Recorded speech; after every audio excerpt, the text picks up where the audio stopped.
혹시 여러분이 다니는 회사가 제대로 돌아가는 곳이라기보다는 온갖 문제들이 그냥 꽉꽉 쌓여 있는 거대한 쓰레기장, 뭐 그런 느낌이 들 때가 있지 않으신가요? 오늘은 바로 그 문제의 심장부를 꿰뚫는 아주 날카로운 진단을 한번 파헤쳐 보려고 합니다. 이런 통렬한 진단을 내린 사람은 누구일까요? 바로 40년입니다. 무려 40년 동안 대기업이라는 전쟁터의 최전선에서 싸워온 분, 김홍집 저자입니다. 이분의 이력을 한번 보세요. 이게 그냥 책상에 앉아서 쓴 이론이 아니라는 걸 바로 알 수 있죠.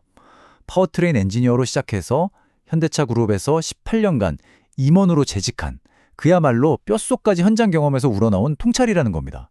단순한 불평이 아니라 조직의 생리를 완전히 해부해버린 거죠. 네, 바로 이 문장입니다. 현대 조직은 정신적 매립지다. 와, 정말 충격적이지 않나요? 오늘 우리가 이야기할 모든 것의 핵심이 바로 이 비유 하나에 담겨 있습니다. 조직을 정신적 매립지라고 딱 정의하는 순간 우리가 알던 모든 게 완전히 다르게 보이기 시작하거든요. 자, 그럼 본격적으로 한번 들어가 볼까요? 이 정신적 매립지라는 기묘한 생태계에는 과연 어떤 동물들이 살고 있을까요? 그 주민들을 지금부터 하나씩 만나보겠습니다. 이 매립지에는요, 크게 두 부류의 동물이 살고 있습니다. 하나는 조직에 기생하는 승냥이고요. 다른 하나는 그저 침묵하는 양들입니다. 승냥이는 조직의 피를 빨아먹고 양들은 그냥 좋은 게 좋은 거지 하면서 눈을 감아버리는 거죠. 바로 이 둘의 기묘한 공생관계. 이게 바로 조직을 서서히 썩게 만드는 근본적인 원인입니다. 근데 여기서 진짜 궁금한 게 생기죠. 아니, 이 승냥이들은 어떻게 그렇게 뻔뻔하게 일말의 죄책감도 없이 저런 행동을 할 수 있는 걸까요? 이들의 심리적 메커니즘을 이해하는 게 아주 중요합니다. 그 답은 심리학자 엘버트 반두라가 말한 도덕적 이탈이라는 개념에서 찾을 수 있습니다. 이게 뭐냐면 말 그대로 탈부착식 양심이에요. 필요할 땐 양심을 딱 떼어놓고 나쁜 짓을 하고 또 필요할 땐 다시 붙여서 나는 도덕적인 사람이야 하고 스스로를 속이는 거죠. 이 장치 덕분에 스스로를 기생충이 아니라 조직을 위하는 리더라고 믿게 되는 겁니다. 자, 이 표를 보시면 승냥이들이 쓰는 그 인지적 갑옷, 그러니까 자기 합리화 기술들이 아주 구체적으로 나와 있습니다. 한번 보세요. 나는 회사를 위해 악역을 맡고 있는 거야 라면서 스스로를 영웅으로 만들고요. 공로 가로채기 같은 못된 짓은 성공의 전력적 재배치라는 아주 그럴듯한 말로 포장합니다.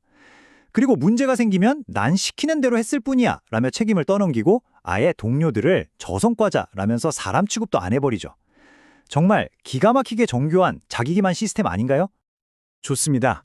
그럼 다음으로 넘어가서 이 승냥이들이 조직을 통제하고 오염시키는 데 쓰는 가장 강력한 무기가 뭔지 한번 살펴보겠습니다. 조직에서 거짓말보다 더 위험한 게 뭘까요? 철학자 해리 프랑크퍼트가 던진 아주 도발적인 질문인데요. 네, 거짓말보다 더 해로운 게 있다는 겁니다. 그게 바로 개소리입니다. 자, 거짓말쟁이랑 개소리꾼, 이 둘의 차이가 정말 중요한데요. 거짓말쟁이는요, 일단 진실이 뭔지는 알아요. 그래서 그 진실을 어떻게든 숨기려고 애를 쓰죠. 즉, 진실의 존재를 인정하는 겁니다. 하지만 이 개소리꾼, 즉 승냥이들은요, 진실이 뭔지, 거짓이 뭔지 아예 관심조차 없어요. 오로지 자신의 이익을 위해 상대를 조종하는 것만이 중요할 뿐이죠. 바로 이 지점 때문에 개소리가 거짓말보다 훨씬 더 위험한 최악의 조직적 독소인 겁니다. 왜냐하면요, 거짓말은 팩트 체크를 해서 이건 틀렸다라고 바로잡을 수라도 있죠. 하지만 진실 자체를 무시하는 개소리는요, 조직이 사용하는 언어 시스템 전체를 오염시켜버립니다. 그래서 뭐가 진짜 문제인지조차 파악할 수 없게 만들어버리는 거죠. 자, 그런데 말이죠. 이렇게 희망이 없어 보이는 도구로 가득 찬 환경 속에서도 새로운 유형의 영웅이 탄생할 수 있다고 합니다. 근데 그 영웅을 만나기 전에 먼저 보통의 양들이 왜 그냥 가만히 있는지 그 심리부터 이해해야 합니다. 그게 바로 철학자 니체가 말한 르상티망이라는 감정인데요. 이건요, 그냥 뒤에서 불평만 하고 저 승냥이들이 언젠가 망하기만을 몰래 바라는 그런 비겁하고 수동적인 원한이라고 생각하시면 돼요. 건강한 저항과는 거리가 멀죠. 바로 여기서 양과 우리가 기다려온 영웅인 빡친 양의 결정적인 차이가 드러납니다. 니체의 개념을 빌리자면 이게 바로 노예의 도덕과 주인의 도덕의 차이인 거죠. 보통의 양들은 승냥이 때문에 내가 힘들다고 생각하면서 수동적으로 자신을 정의해요. 하지만 빡친 양은요, 승냥이가 있든 없든 상관없어요. 오로지 자신의 기준, 그러니까 압도적인 실력과 진실이라는 가치를 기준으로 스스로 행동하는 그야말로 능동적인 주인인 겁니다. 자, 그럼 이 빡친 양은 어떻게 싸워야 할까요? 어떻게 이 매립지에서 살아남을 수 있을까요? 그 생존 전략 3가지를 한번 보시죠. 첫 번째, 기술적 통달입니다. 그 누구도 대체할 수 없는 전문가가 되는 거예요. 실력이야말로 가장 강력한 방패니까요. 두 번째, 논리적 비판. 감정적으로 화를 내는 게 아니라 차가운 데이터와 논리로 승냥이들의 개소리를 완전히 박살내는 겁니다. 그리고 마지막, 전략적 위치 확보. 승냥이들이 감히 함부로 건드릴 수 없는 그런 핵심적인 자리를 차지해야 합니다. 자, 이제 이 모든 전략을 완성하는 마지막 퍼즐 조각이자 가장 심오한 개념으로 넘어가 보겠습니다. 진짜 무적의 갑옷은 과연 무엇일까요? 그 힌트는 놀랍게도 철학자 알베르 카뮈의 시시포스 신화에서 찾을 수 있습니다. 아시다시피 시시포스는 산 정상으로 끊임없이 바위를 밀어올리는 형벌을 받았죠. 부조리 그 자체입니다. 하지만 카뮈는 말합니다. 그 투쟁 자체가 인간의 마음을 채우기에 충분하다고, 우리는 시시포스가 행복하다고 상상해야 한다고요. 바로 여기서 우아한 패배라는 개념이 나옵니다. 잠깐, 패배라니요? 이건 절대 패배주의가 아닙니다. 오히려 그 반대예요. 이건 뭐냐면 내가 해고당할 수도 있고 좌천될 수도 있다는 그 최악의 가능성을 그냥 정면으로 받아들여버리는 겁니다. 그걸 의식적으로 선택하는 거죠. 그렇게 되면 어떻게 될까요?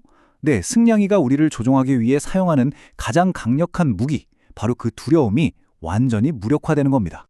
이 우아한 패배라는 무적의 갑옷을 입었을 때 우리가 얻게 되는 전략적 힘들을 한번 보세요.